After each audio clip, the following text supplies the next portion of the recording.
So we've just boarded Allure of the Seas at Barcelona, and we are so excited. Yeah, so this is our second cruise for Royal Caribbean, and this ship has recently been amplified earlier this year, and we're cruising the Western Med. So stick around and follow our adventures this week. So we booked this holiday with our travel agent Dan, and it was packaged up with Royal Caribbean with flights from Belfast International, which was super handy for us, direct then to Barcelona. Yeah, we love flying into Barcelona because when you're coming into land, you can see all the ships in the cruise port within Barcelona lined up. And obviously we had seen Allure, and it was really just building up that excitement for us. So once we landed, grabbed our luggage straight outside the airport terminal, and there's taxis lined up there ready to take you to the cruise port. Now the standard fare to go from the airport to the cruise port is €45 per car. Yeah. Barcelona is one of the ports that we love boarding at because it really is super convenient. Quick flight and easy to get here. It's always been really quick for us getting through check-in. Like, we arrived and there was people coming over to us saying, oh, can we take your bags? Have you got your bags tagged and everything? So don't worry about any of that. It's all very easy. Someone will be there to help you as long as you have your sea pass and all the things filled in within your Royal Caribbean app. Yeah.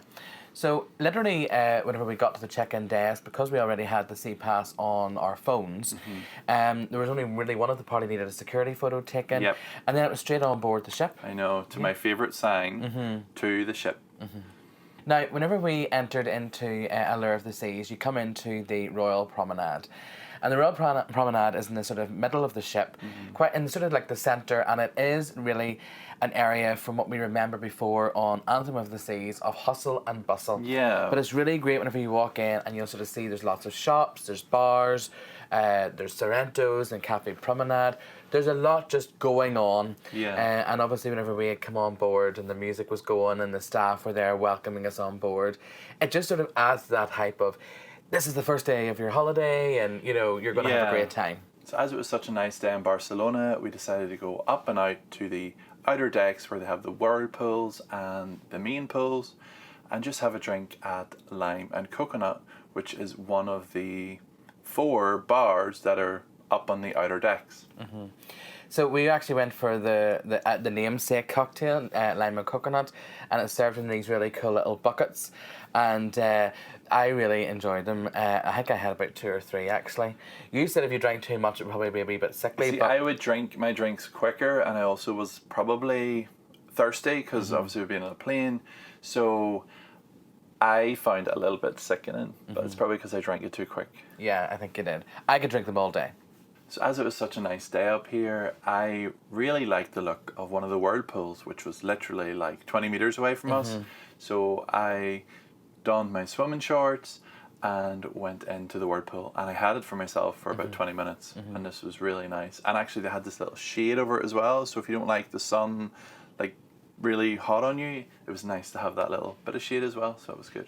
Yeah, top tip is on boarding day, there's not many people in the pools, so yeah, pack your swimming gear into your hand luggage, and an even bigger top tip from Will is make sure you also put a plastic bag in your hand luggage, because Will was like, what am I going to do with these wet shorts? And then lo and behold, in his like jeans or his fleece, he found like a doggy poo bag that we always sort of have in our purses. You used a clean one. So yeah, so it was actually lucky you had that. So yeah, top tips are pack your swimmer on embarkation day and a plastic bag in your hand luggage. And in terms of towels, there on deck 15, there's 2 towel stations. So just ask any crew member and they'll show you where they are. So don't worry about your towels. At lunchtime then, we decided to head down to Central Park. And this area, again, is sort of like in the middle, like inside of the ship. There's actually balconies on either side, but there's real plants out there, which was kind of funky. Like an actual park. Yeah, like an actual park. And they have like bird noises and things like that playing as well, which just actually makes it more sort of realistic. In fact, at one point we were walking around and my mum actually said to me, do you think there's actually birds in there? And I was like, no, Betty. I was like, there's literally speakers. Look, and I pointed out some of the speakers. But the park cafe is down there, and at lunchtime they sort of serve there was like a soup, there was little filled rolls and wraps and little desserts and cookies. There was a roast on. Oh, there was a roast sliced on, meat yeah. that you could have got into then a sandwich or Yeah. something. And Little then fruit cups and stuff. yeah, as well. fruit cups and then desserts and things like that. There is free tea and coffee there and water in that, but there also is a guy then serving sort of specialty teas and coffee. So if you fancied like an iced coffee or a latte or something, there you can use your seat pass then to get that. So at lunchtime, everybody in our party completed the muster, which you do on the Royal Caribbean app. There's 2 stages: watching the safety video on how to don your life jacket and what the emergency signal sounds like. And then you make your way to your muster station, which for us was all different musters. And then that's the safety drill complete. Yeah, so our muster was at the Amber Theatre, because we're obviously at the front of the ship, but as Will said, it's very simple and quick to complete. As we then, as Will says, our musters were all over the place, so we went with Will's parents then down to the Vitality Spa and gym area, as that's where their muster was. Yeah. And but whilst we were there, we got a tour. Now we have to say this is probably the most in-depth tour we have ever had of a spa. Yeah. With lots of sale pitches thrown in, it was a bit overkill. But what it did sort of mean for us is we got a good look around, and it made us decide that we're not booking a spa pass. No. Because sometimes we do like to book a spa pass, but one thing for us that we like is a whirlpool in the spa, because sometimes out on deck, whirlpools and that can become sort of overcrowded and things, so that's sort of why we like to normally book a spa pass, even for a day, just to go and chill out. But so yeah, it was a no sale from us, but I did book a treatment, so I'm looking forward to that later in the cruise. So cabins were ready by 1 p.m. So we took Johnny's mum and aunt up to their Central Park balcony cabin, which was unusual when we first went in, and they have really nice deep balconies in there. And then we had to take my mum and dad to their ocean view forward facing cabin, which for us, we've never really seen one of these before. So it's right at the front of the ship, and it looks down onto the helipad. And actually, if you lie on the floor and look up, you can see the bridge. So a nice cabin again, but then disaster sort of struck, because I was out and in filming their cabin for an upcoming tour of it, really. And basically I walked out and the 2 cards for my mum and dad was left inside the cabin. Yeah. It was as if you've never cruised before. I know. To remind them but I think your mum, you just sort of like ushered them out of the room. So Yeah. But so yeah. So we sort of had a bit of a long wait then, because we brought them to our cabin, which is on the same deck, and then we rang the stateroom attendants, and they sort of said they were sending somebody, but I don't know where they were sending them from, but it definitely wasn't this ship, because we sort of seemed to wait forever. Yeah. But look, we are a bit silly here, because we should have just went down to guest services straight away, and that's actually how we resolved the situation. You took them down to guest services, they printed your dad a new card, deactivated the other one, and Bob's your uncle. And it was sort of, but yeah, it was long-winded. I was a little bit disappointed that after you'd phoned and I'd met a crew member, that no one had come to the room, and then we had to go to reception, as you had said. So that was disappointing, but yeah, we got it resolved in the end. So we got unpacked, and then afterwards we made our way down to the Boardwalk, which is an area on deck 7 outside the aft of the ship. And the Boardwalk is quite a spectacle as well. I think everything so far in this ship has been a bit of a spectacle, in that whenever you go outside, you sort of see this huge big carousel. Again, there are places to eat on either side, there's shops, there's a bar called the Playmakers, so we went in there and we grabbed a drink. And I think for Will it was actually a bit of courage then, Dutch courage, because the landing bit of the slide, what's the dry slide called? It's called the Ultimate Abyss. The Ultimate Abyss. So that was his Dutch courage basically to try this slide. So I just stood there and waited while she made your way up to deck. What deck does it go up to? You have to go to deck 15 and then you have to walk up steps to deck 16. Yeah. But you can only do that via steps. Yeah. And so you made your way down the Ultimate Abyss. Yeah, and it looks scary because it's this big like thing when you go in, but it's really not. Like it's really not. It's not scary. Just listen to what they say, feet in the sack, lie back and hold your little morning, rope. ladies and And we also got our first glimpse of the Aqua Theatre down here, and it's massive. It's really amazing that they have something this big right at the back of the ship, and also scary because we've seen like the 2 columns where the divers are going to dive off, and we thought that pool that's shaped like a kidney bean, you know, it doesn't seem that big. So we are really looking forward to the Aqua show. And then this happened. Here he goes. Farewell. Taking one for the team.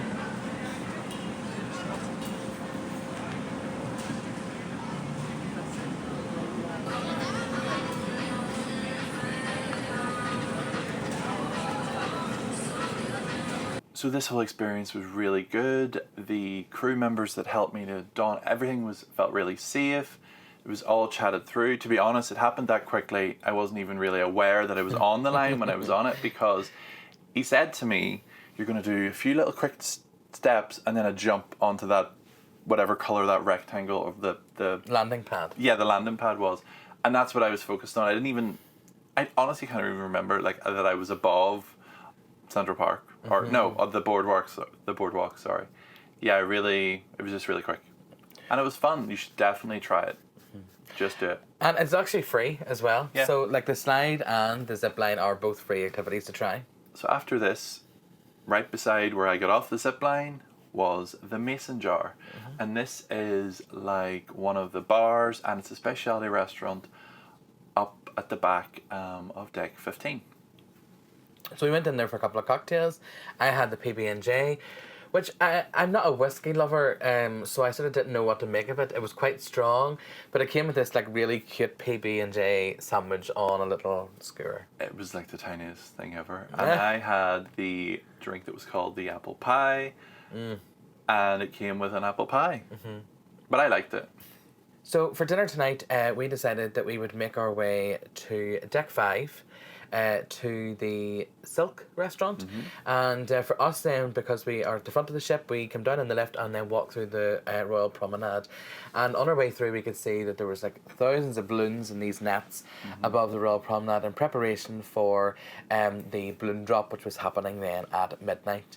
Now, to be honest with you, at that point we sort of thought we're never going to see this balloon drop because we had been up since like 3:30 in the morning. But yeah, so we made our way then to dinner. We have my time dining, which we've now decided is not for us, because my time dining is where you can dine any time after 7:15, which isn't my time or your time dining. No. Now, whenever we were on Anthem, it was different because we were sort of just told that, you know, we could rock up at any time, really.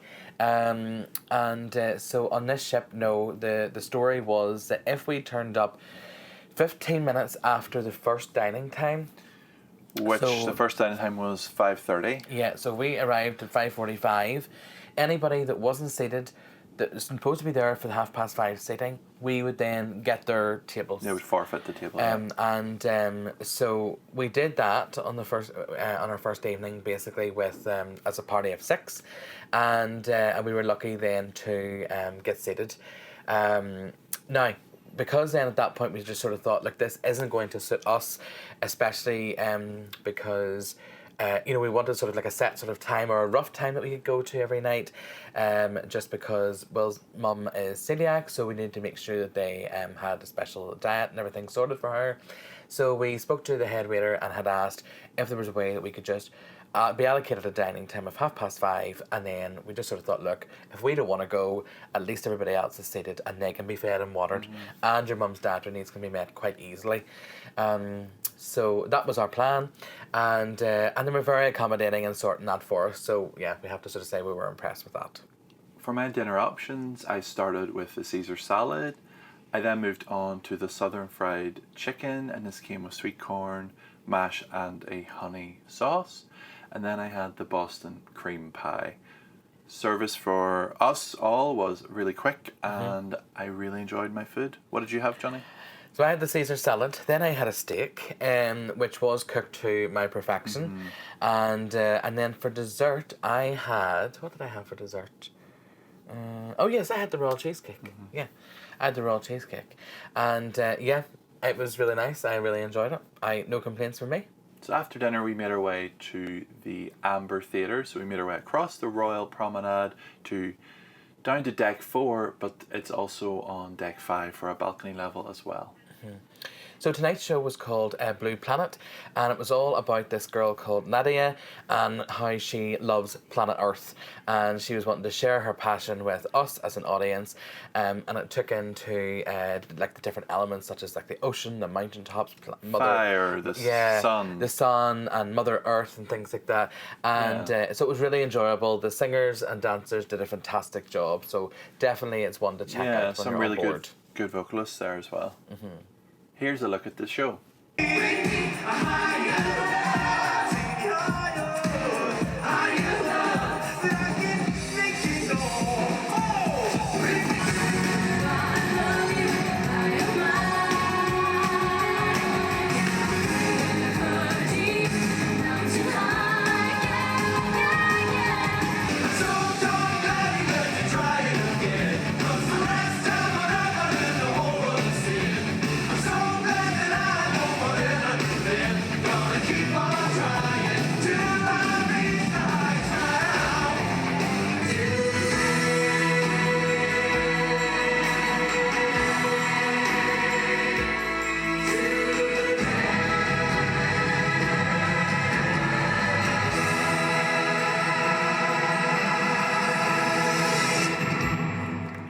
So after the show then, we kind of sort of separated a little bit, but we were heading in the direction of the Boardwalk anyway, and whenever we went out again just to sort of see it all lit up and that at night time, it was absolutely beautiful. My mum and aunt decided to relive their childhood by getting on the carousel, and they had a great time. And then afterwards we sort of then congregated then in Dazzle's Bar, which is up on deck 8. And this evening there was a group there, and it was very like sort of laid out, sort of jazzy kind of feel to it, kind of chilled out vibes, and we all sat there and just had a few drinks. Yeah, I think I discovered the strawberry blonde drink. Yes. And I must have had about 4 of those just sitting there. I actually started off with a Pimm's, and then I went on to a cocktail, which I can't remember what it was. But after a few drinks in Dazzles, Will and I then decided that we would head out for a walk. We where did we go to then? We went outside for a bit, and then we went back to the Boardwalk. We went back to the Boardwalk, and we went up to the platform for the rock climbing wall, which is a really good tip if you're able to stand and you're happy to stand to watch the show, because you have a really good view down onto the pool. And we actually then took in the full Aqua 82 show. This was just like amazing. Like I just could not get over it. Like, as Will said earlier, the pool that they dive into is literally in the shape of like a kidney, and they're diving from like some like heights. Obviously the pool sort of like drops and comes up and things like that, but like the skill, you know, was just amazing. Yeah, so definitely you need to go and see this. I think a lot of stamina, but also for me, the thing I enjoyed was the choreography within the raising of the, like 1 minute there'd have been a platform in the pool, and next minute someone would have dived into the pool, and I'm like, that doesn't feel safe. But the choreography around all that was just incredible. Check it out for yourself.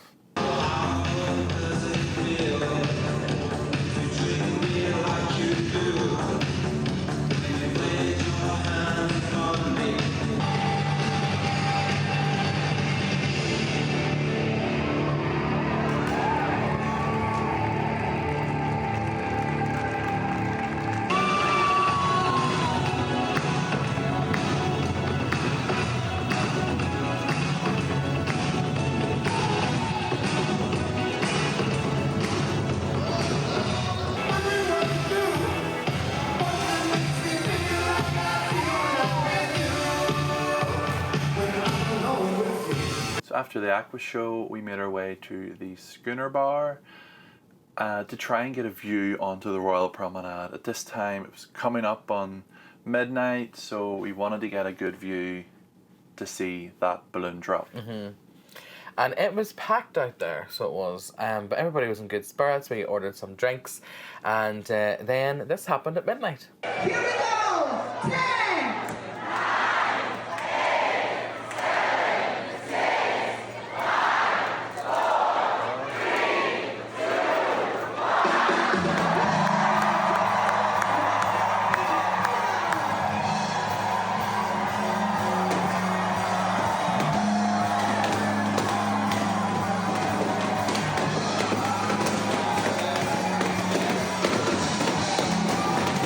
So all that was left was to grab a slice of pizza at Sorrento's and to make our way to bed. So that's how we finished our day 1. If you've enjoyed this video, give it a thumbs up down below. And if you haven't already, consider subscribing to our channel and click the bell icon to be alerted the next time we post a new video. Thank you so much for watching. Bye. Bye.